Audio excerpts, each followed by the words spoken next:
Paint like no one's going to see it. I know how that sounds. The whole reason most people pick up a brush in the first place is so that eventually someone will see it. A friend, a gallery wall, a stranger scrolling past who stops for a second longer than usual. Art, like writing, is rarely made in a vacuum. There's almost always an audience sitting somewhere in the back of the artist's mind, even an imagined one.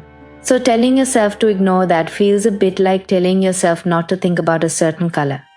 The moment you try, it's all you can see.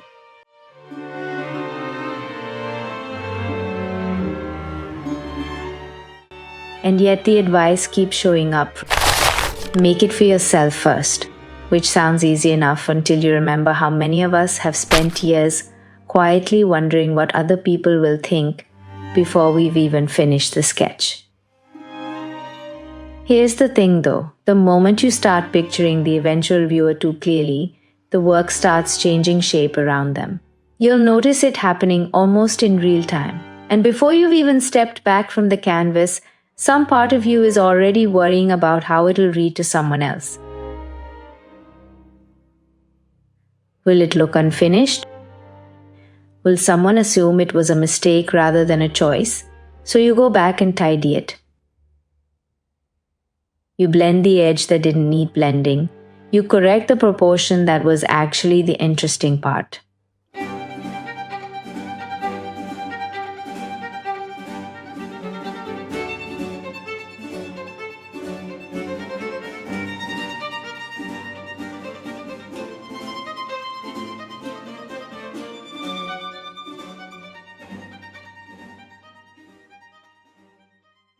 None of this feels like self-censorship while you're doing it. It feels like taste, like judgment, like the kind of restraint a serious artist is supposed to have. Except that restraint, applied too early, tends to produce work that's technically fine and completely forgettable.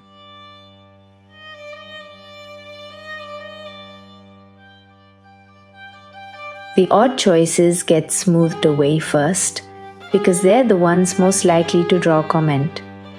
What's left behind is competent and a little lifeless, the kind of piece that looks like 100 other pieces, because it was made with one eye permanently on how it might be received. Most people assume the hard part of making art is discipline, showing up, putting in the hours, finishing what you start. But it's not actually the hardest part. The harder part is resisting the urge to correct yourself before the piece has even had a chance to exist in its rough, unfinished, slightly embarrassing first form. Because that's usually where the only interesting decisions get made. Right at the start, before anyone's watching, before you've had time to ask yourself whether it's any good. The marks people actually remember rarely come from the careful, considered phase. They tend to show up earlier, in the stage where you're still willing to be a bit reckless, where a shape can be exaggerated too far or a color can clash on purpose, simply because it felt right in the moment and there wasn't yet an audience to answer to. Most of those choices won't survive to the final piece. But the ones that matter almost always started there, in that unguarded stretch before the work had to defend itself to anyone. What tends to disappear first, once you start imagining how a piece will be judged, are exactly the choices that made it worth looking at in the first place. The composition that breaks the rule you were taught in your first class, the color combination that shouldn't work and somehow does. Those are the first things people talk themselves out of, right around the moment they imagine someone else seeing it. So paint like no one's going to see it isn't really advice about the viewer at all. It's advice about sequence.